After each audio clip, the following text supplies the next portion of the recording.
One of the highlights of the Melbourne Documentary Film Festival, in fact, an Australian premiere that's coming up in July, is a film called Surviving Sunset, an actor's Hollywood journey.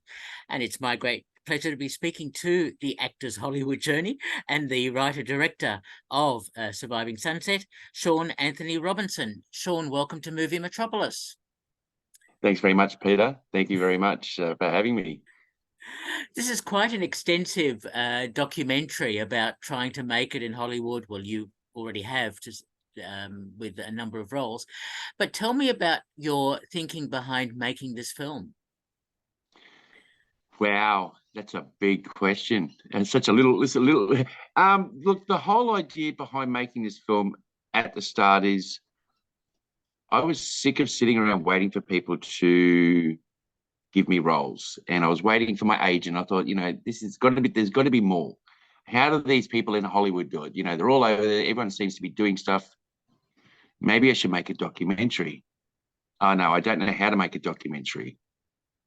And I'm thinking, well, I didn't know how to drive a truck before I drove a truck, and I didn't know how to do security before I did security, and I didn't know how to be in a metal band before I was in a metal band. How hard can it be? Well, pretty bloody hard. But I thought, stuff it. I had a number of people telling me I couldn't do it, and I thought, nah, I'm going to do this. So I think I just wanted to learn. I wanted to put myself, I had no idea what the film was going to be about. I just wanted to see how I would experience Hollywood, and then I wanted to see how other people experienced it, see if their experiences were the same, or I got a lot more than what I bargained for, I think. I can imagine, because filmmaking is not an easy process. But let me ask you, first of all, though, you have been in a number of roles. You are an actor who has worked a lot in Australia. I noticed Home and Away, Secret Daughter, a whole range of productions. And you also have roles in the US. So yeah, I have a couple of roles set up for the US. They're not public knowledge yet, but I could have gone out and just went, oh, I'm doing this and I'm doing this. But what I've learned is sometimes less is more. And I think I've got a couple of roles set up for over there, but I've also got a couple of other opportunities that could turn into bigger things. I picked up when I off my screening last year in Los Angeles. One of my friends who's a music manager decided. She said, "Have you got a manager over here?" I said, "No." I said, "I need one." She said, "I'll manage you." And then she said, "Do you have an agent?" I said, "No." And she said, "I'll be your agent as well." So I went, "Really?" And she said, "Yeah." I said, "Okay, well, then that gives me an opportunity to go back over there." She said, "You can come back over here. I'll sponsor you, and we can put you forward for as many roles as possible. Let's, give this a good go." And I thought, well, I've made a documentary about going to America to live and to be an actor and all that. It's pretty silly if I don't actually go and have a good crack at it myself. I hope it all works out for you. So do I. I mean, it's like throwing a penny into a massive pond and then going, oh, let's go and find that penny. It's not easy to to have your break in Hollywood, but nevertheless, you're giving it a red hot go, as they say. So, yeah. So, Shaun, tell me about making the film, because there are so many people in this documentary, so many people you've interviewed who give comments and so on. Tell me about your process in getting all of these people together and filming them. Well, over 10 years, I mean, when I was doing my documentary, when I was in my band, I made a lot of contacts over in the United States then. And so, because I was always promoting and pushing my band and trying to get, Americans to listen to it, I'm always trying to push it to the United States. And in that process, I met a lot of friends that way. And then I just started messaging random people and random actors and going, hey, I'm doing a documentary. I've done a few things. I got told to, can I swear? I got told to bugger off so many times. A number of actors ignored me, and that's fine. I mean, if I was some big time actor and I had some some random guy come in and ask me, "Hey man, I want to interview for my documentary," I'd be like, okay, maybe not, you know. So I sort of thought I just had to keep.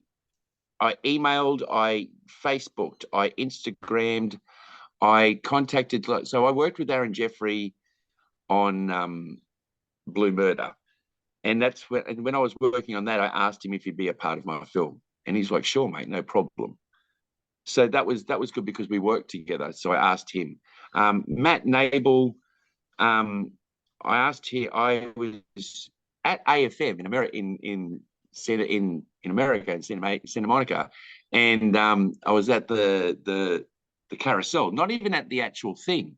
I was at the back of the carousel, you know, mixing it up with all the people, and this guy said, "Hey, you're an Aussie," and I'm like, "Yeah." He's like, "Do you know Matt Nable?" And I'm like, "No, I'd like to." And he said, "Oh, are you doing it?" And I said, "I'm doing a documentary about Australians in America. Would you like his number?" I'm like, "What?" Straight up, bang, bang, bang. Here's his number. Give him a call. I said, "How about you just let him know that there's going to be some random Aussie bloke giving him a call?"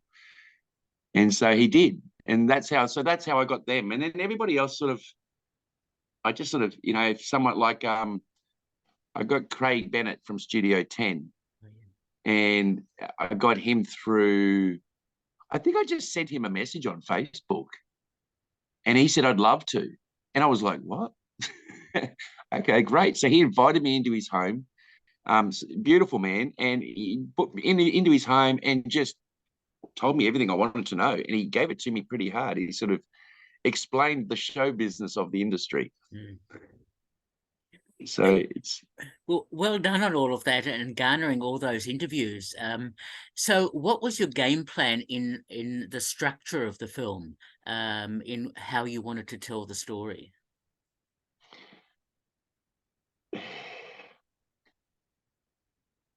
until I had everything there, until we had all the, until like me and my editor, we sorted through footage. I sorted through footage, sent it to him. He sent it back. We sent it backwards and forwards.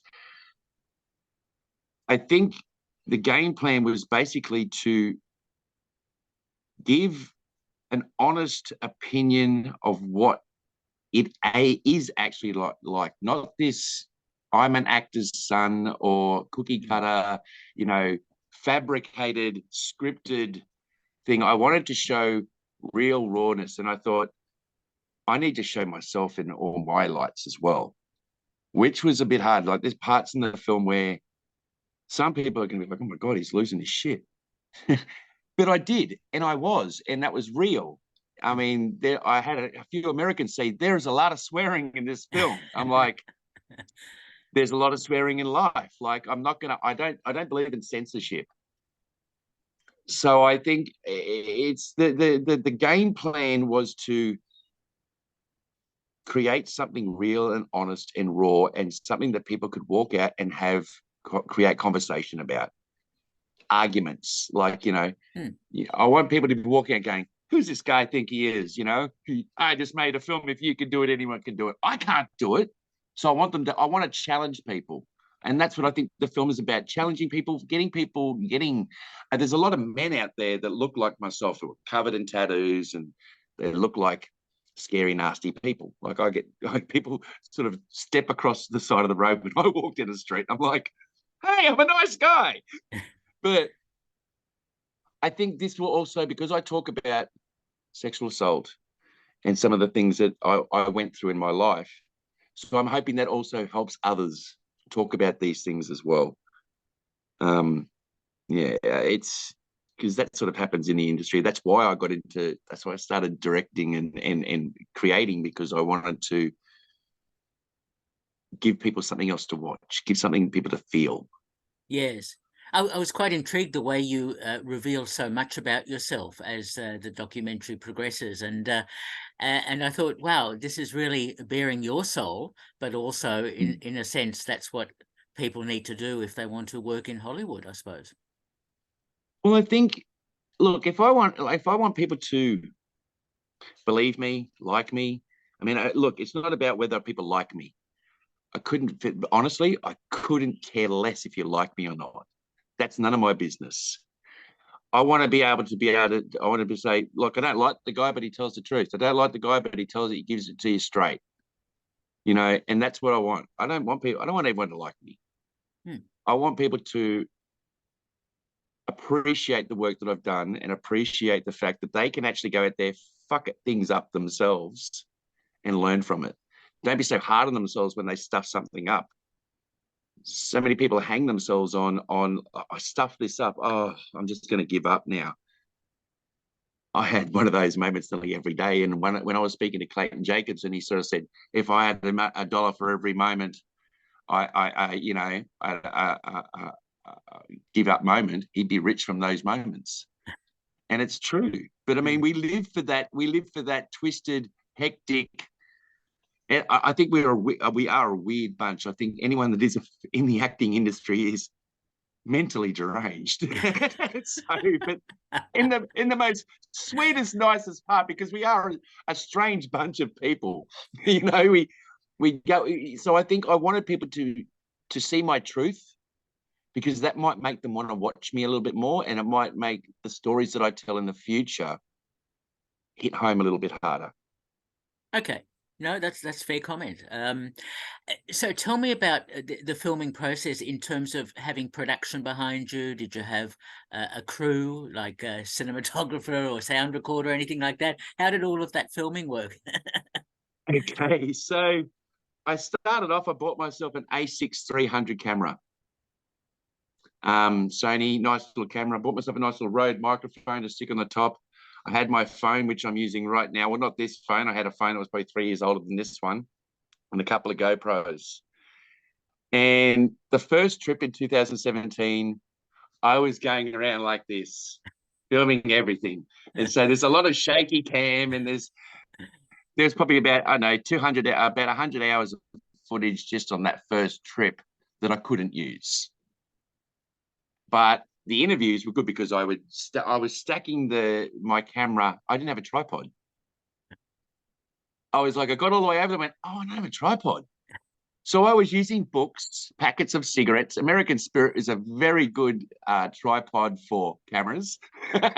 So I was using. Okay. One of the guys walked in, and I was interviewing him. We didn't end up using his footage because he didn't want to sign the release. But he walked in and he sort of looked at me and went, what's that? I said, that's my tripod. He went, it's a packet of cigarettes and a book. I said, yep. And he went, is it lined up? I said, it's perfect. And it was good. It was a great picture. But I just thought it was funny. And he was like, I think I put him off because it was extremely bogan of the way I was doing things. It was, I mean, yeah. The actors, what was the question again? I'm so bad. Oh, just if you had any production or crew or anyone else behind you. So I did have my friend Michael G. Welch, who is an actor from Criminal Minds, NCIS. He's been in a few things over here as well. He also was a cameraman for Channel 9 back in the day. He came out with me a couple of times and filmed with me. And so he helped me out, but I didn't. And then it wasn't until the second trip I had a friend of mine come with me from Australia, and she filmed for a little bit as well. She was there for like 2 weeks and she filmed a little bit. And so we used a little bit of that footage, and we used a little bit from that. But I didn't have any sound recorders. I didn't have anything like that. It wasn't until I got back home that we went through all the footage. Me and my editor went backwards and forwards looking at the footage. He'd never edited a film, a feature film or anything of this magnitude. He sort of said, let's have a crack. Let's see what happens. So he jumped on board and he helped me edit it and put it together. And which was stressful within itself, trying to backwards and forwards. And it was through COVID, so we're doing a lot of Zooms and trying to, and he was sort of getting annoyed because I couldn't, and then he'd go away. He had to go over to the States and get stuff done there, and he had a new business he was doing. So things were sort of dragging on, but we got it all done. And then I went over to get the sound done at Sydney Sound Brewery, where I went and voiced it, and I wrote out my script of what I was going to say throughout the film. And I walked in there, and I'm like, and he goes, okay, go in the room. And I get in the room, and I get the cans on. And typical me thinking it's Hollywood here, I'm like, hi, my name's Shaun Robinson, and this is my story. And he's like, stop.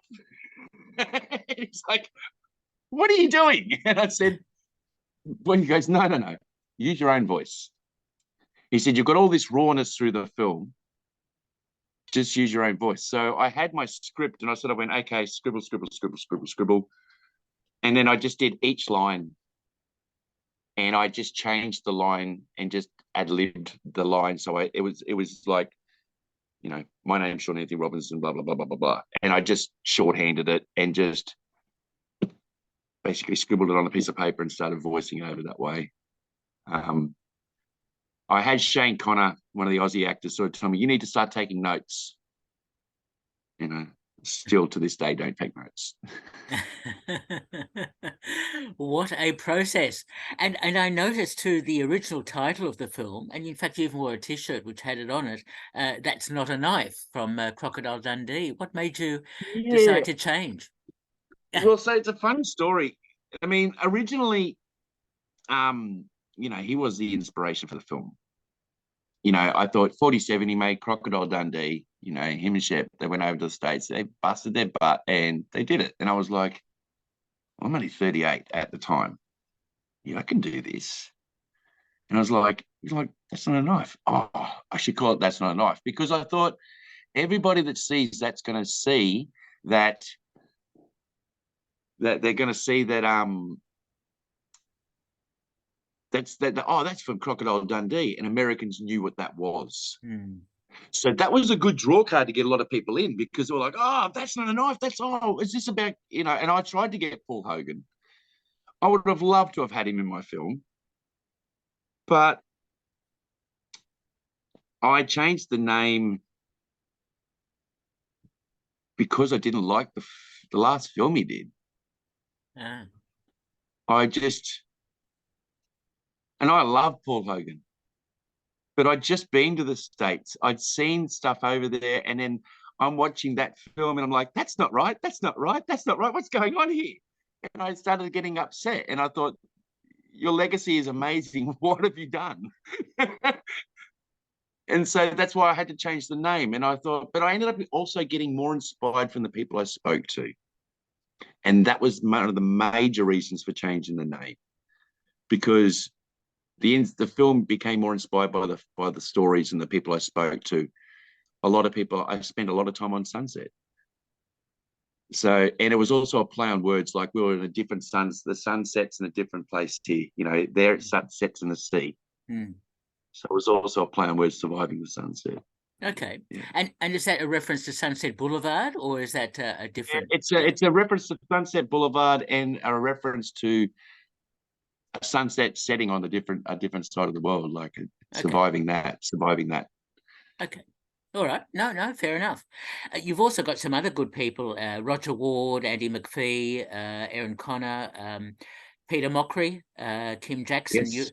You've really gathered together a really interesting array of people. Yeah, I mean, Roger Ward's amazing. Once I put the film out, I'm talking to a few people to put together a series because there's so many interviews in this film that I couldn't put everybody's full interview in, but there's some great stories there, and there's some great lessons to be learnt from all these other interviews. So I'm thinking of trying to put together, you know, through a distribution company or something like that, putting together a series as well, so that way I can give them a little bit more light than what they. So they can, you know, because their words would be wasted otherwise, and it's great footage. Roger Ward, Peter Mockery, oh my God, what an amazing man. So cool, calm and collected. And he was just like, yes, and cool, man. And I was just like, wow, this guy's great. And then I had young Christian Isaiah from Shameless in America. And he was like his mother, I asked her straight up, I said, look, I'm doing a documentary. I'm not sure where it's going to go. I'd love to interview your son. And she's like, no problem. Bang, sign the release, done. And they've been great. You know, the guys from Operation Repo, they've been a big support of the film. And they've, you know, really pushed it as well. And they had their show had a good run here in Australia. So I thought, you know what, I talked to those, and they're totally different from what they are on their, reality TV show, which I said to him, it's not reality. He's like, no, not at all. But I mean, it was good to talk to all these people, Aaron Jeffrey, Matt Nable, Aaron, Kim Jackson. I mean, she wrote a book on going to Hollywood, on the, the do's and the don'ts of Hollywood. I read it. And I mean, it's a good book. But I think for me, it wasn't my journey. And I needed to experience it myself. And I think that's what this film is trying to tell people, is to go out there and experience this for yourself, fail, embrace the failures. Take them on and embrace them. They're so good. They feel good once you fail, and then you smash it, and you're like, I can do this. And I'm dyslexic. I have trouble emailing. Like that email I sent to everybody, to you, and I sent to a few others. I had to get a friend of mine to help me write that. I sat there and wrote it, and then I sent it to her and I said, "Can you help me put this together?" I said, "Because I don't even know what I've written." And she said, "You know what you've written?" I said, "Yeah." I said, "But the words pop out on the page." I said, "So when it's different, when I'm acting, a script is a bit different because I can sort of speak the script to a phone, and then I listen to the script and I learn it that way. But when I'm doing this, like, I keep every now and then looking over at my notes, and I'm like, I've written notes for the first time ever." It's because I didn't want to stray, and I seem to do that all the time. I'm probably an interviewer's biggest nightmare. You're fine. You're coming through very I'll tell you clearly. everything, mate. So it's sort of like I probably say too much. Now, I noticed that overseas, I mean, the film will have its Australian premiere at the Melbourne Documentary Film Festival, but you won Best Feature, I noticed, at the World Indie Film Awards, and you've won other awards and other screenings as well. So you're getting a good reaction by Yeah. the looks of it. Yeah, I mean, we've got 7 awards so far. We got 6 awards in the United States, and I was just like, I mean, when I got my first award here at the Salt House Film Festival up on the Central Coast, I was gobsmacked. And I didn't get a screening out of that, but that's okay, because I think it might have done me a favor by not screening it then. It's now having its Australian premiere after going around and getting it all done. So I think it was a nice little award. And then it spurred me off to go to, the World Indie Film Awards, San Diego, Los Angeles, Film Con Awards, New York, Live, LA Live. And LA Live is what we did last year for the screening. Tommy Chong came to the screening, which was like, I was just like, whoa, what a cool dude to talk to. Young Christian Isaiah from Shameless, he turned up. He came and watched the film. And a lot of people, everyone that came, that watched the film, said that it gave them something. It inspired them to do something. It made them think about what it was like for them when they first went to Hollywood, which was great, because they said it sort of shed a tear, because I'm like, oh my God, I went through all this crap myself. So I said it was good it's sort of just keeping it real, reminding them of who they are and where they've come from. Mm.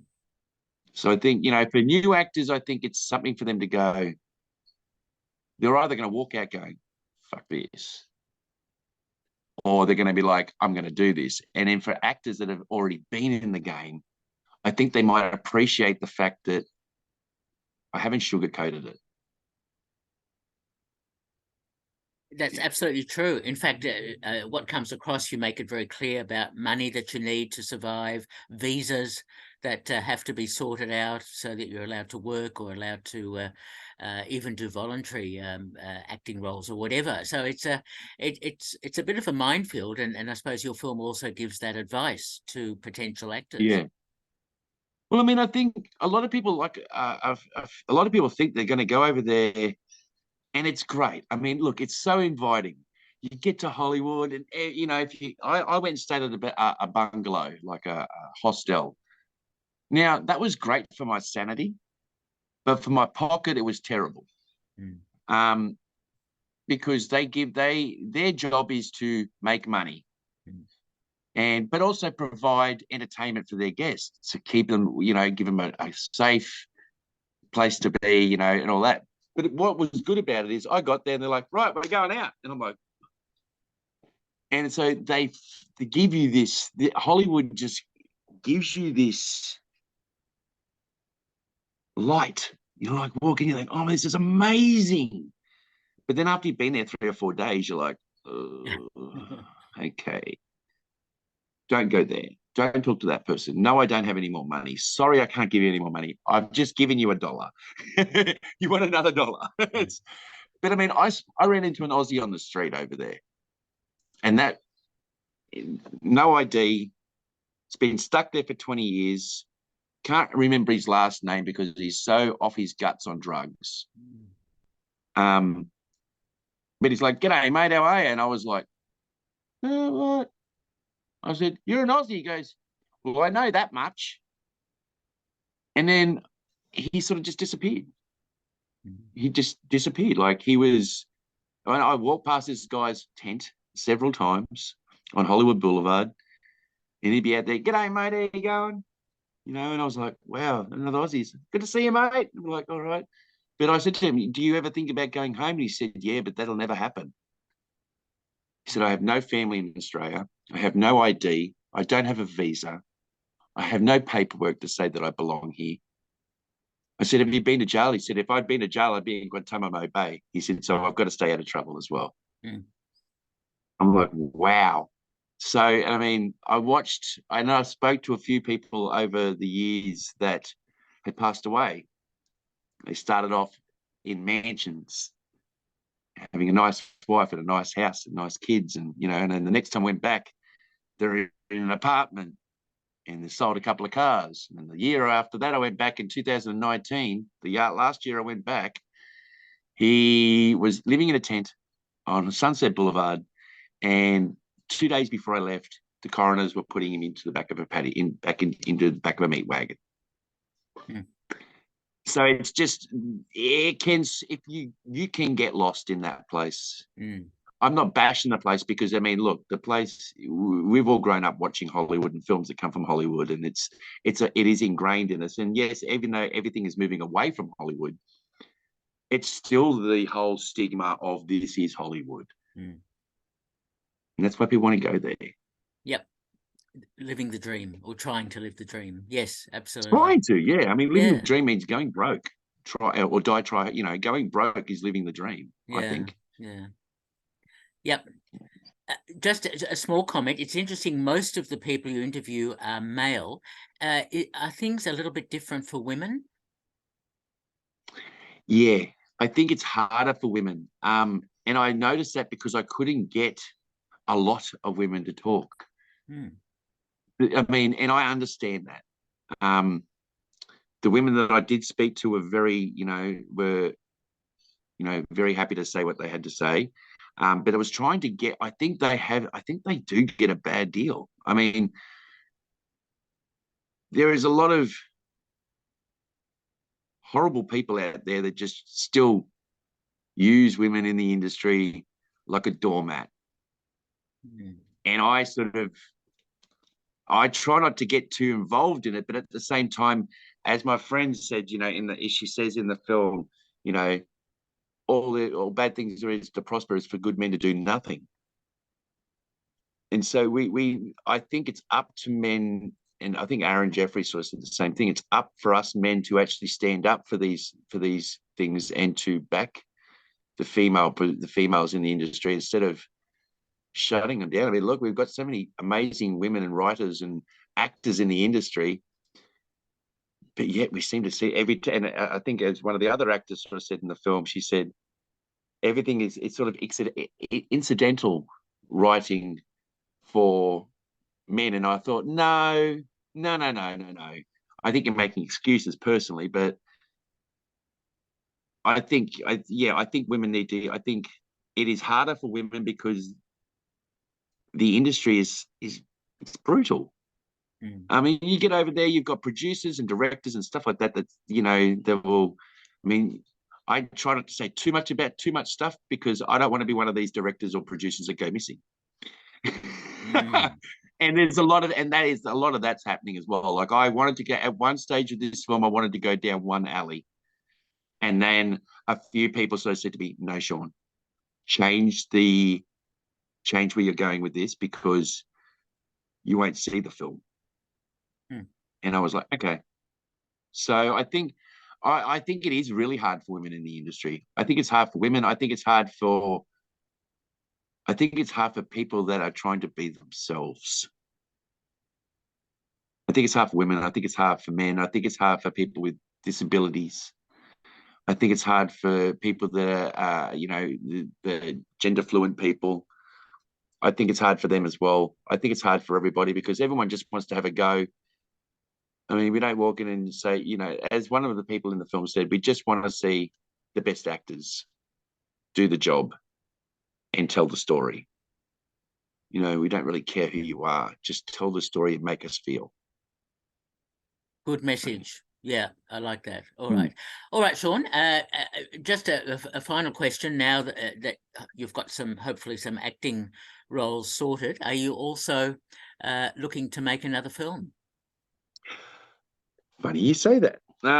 Yes. So I'm been chatting with a friend of mine over in the United States, and I'm looking to we've started going to pre-production on another documentary about an actor, very well-known actor. We've got at the moment I've sort of got to keep a tight lip, but this actor, he passed away a few years ago from lung cancer. He never smoked. And he was basically extremely well known in the industry, and basically was just looked at wrongly. Like a lot of people sort of put crap on this guy, and it's like, hang on, let's shed the light on who this guy really was, because then people might actually, respect him a bit more. And then we've got a bunch of other actors to come in here and chat and talk about that. But I think that's in the very early stages at the moment. I'm thinking about doing a documentary about the music, the rise and the fall of heavy metal, because I'm a metal freak. I've been doing rock and roll and metal all my life. I'm an Elvis fan, which I don't know how that works in with heavy metal, but I'm a bit of a contradiction. I love Elvis Presley, but I absolutely adore the Beatles and John Lennon. So, like I said, I'm a walking, talking contradiction when it comes to music. But yeah, there's at least another 2 documentaries on the rise, and I'm in the middle of writing a comedy series with a prolific Aussie writer from the 80s who worked on Comedy Company. So okay. Yeah. So there's a few things happening. Yeah, you've got some great plans, and as well as your potential acting roles. Look, congratulations on your film, Surviving Sunset, an actor's Hollywood journey, which is screening as part of the Melbourne Documentary Film Festival in July. And in fact, it'll be screening at the Nova, and I think you'll be there for the Q&A. Yes. Yeah, so we're actually having a Q&A. They let me know that there's going to be a Q&A on the night. I think a couple of the cast might join me. I'm not sure, which would be great. And yeah, it's on the 30th at the Nova Cinemas. And I when they sort of said to me, they showed me, they said, you're playing in the Legend Room. It's 240 people, 240 seats. And I went, well, I've sold 5 tickets, apparently. So get your tickets. Come and see the film. Come and be inspired. And even if you're not an actor, you might have something that you want to do, but you're too scared to. This film might just actually push you to go and do it. So it's about achieving your dreams and going for your dreams, not just about acting. Fair comment. We've been speaking to the writer-director of Surviving Sunset, Shaun-Anthony Robinson. Shaun, thank you so much for talking with me. Thank you so much, Peter. Take care. Okay, you too. All the best. Cheers, Bye-bye.